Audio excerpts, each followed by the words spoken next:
Rashmi, and we have Miss Purbani Das from British Council with us. Hi, ma'am. How are you feeling today to be here in Education Leaders Conclave and Awards in the captivating city of Hyderabad? Absolutely lovely. The weather's been gorgeous, and Hyderabad's one of my favorite cities, actually. But speaking about the conclave, this has been a very different experience. So we've been attending a lot of conferences, seminars, conclaves across the country for years now. But this has been first of its kind. We haven't been surrounded by so many educators and people from the education background in some time. So this has been refreshing, and I think we've learned a lot as well in this particular one. Yeah, so it's been amazing so far. Thank you, ma'am. Pleasure to hear that. And my next question for you will be like, there is a large skill gap in the education system and for the students as well, which impacts the employability as well. So, what changes do you want to propose in the educational ecosystem that might develop the employability and the skills for the students as well? I think this has been a recurring theme in this entire like 2 day program. I've heard a lot of people talk about the employability gap, skills gap, and it's exactly what I talked about in my little talk yesterday in the morning. I think it's important for us to first identify exactly where the gap lies, and that can come from surveys, that can come from market and industry research, and get to know what corporates are seeking, what employers are seeking, and where do they see the gaps exactly, and then address those. So from our experience of training in the corporate field for so many years, we can definitely say for sure that the key areas that employers now seek to see when they are recruiting are skills like problem solving, critical thinking, knowing all your 21st century skills, how to work, collaborate with people across countries, across regions, to have that intercultural awareness and ability to speak in any forum, speak to any people from any background. That kind of edge and that kind of awareness and openness, I think all recruiters want. Critical thinking, again, is because, and change management, being able to manage your stress levels, being able to handle stress with resilience, because change is definitely going to happen and you just never know when it's going to happen.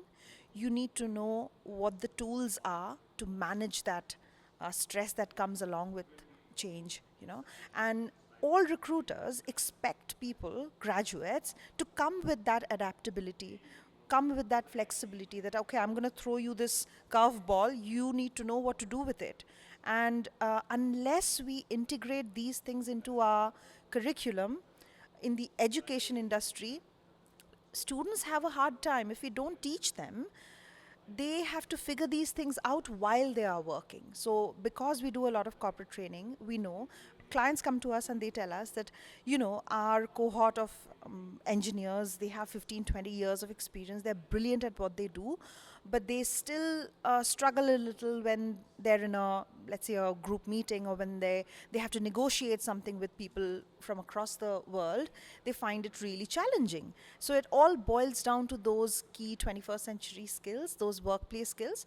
So if these people had some exposure to these skills when they were students, then this wouldn't arise. So I think, along with what we are teaching in our colleges, universities, organizations, we also need to focus on these employability skills and make sure that the workforce we are developing is ready for the workspace. Yeah, and we don't like let them just like take care of themselves and take some responsibility in their development as a workforce, and it benefits everybody, not just the students but society at large as well.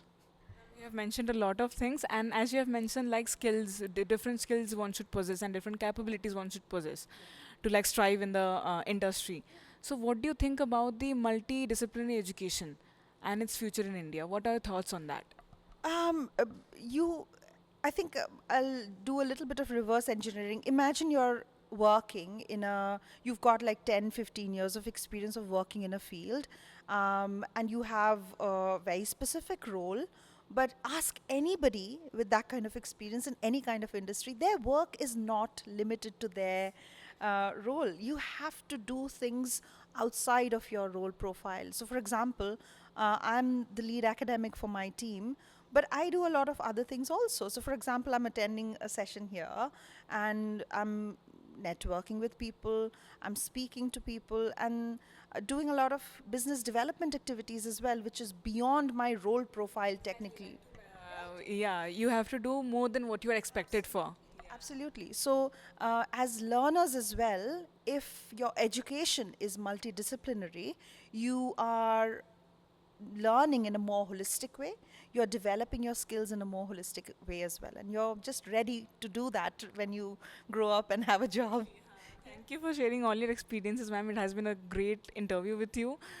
Thank you so much, and we hope that you will be in our upcoming events as well. Yeah, and no, actually, I have to say, Observe Now has done such a brilliant job. This was managed so very well. Everything ran on clockwork, and everything is smooth. The whole thing is managed excellently well, and you've also included some interesting things. A little bit of art and culture was included as well, which I have to say has been brilliant. Thank you so much, ma'am. That's a pleasure to hear that. Thanks.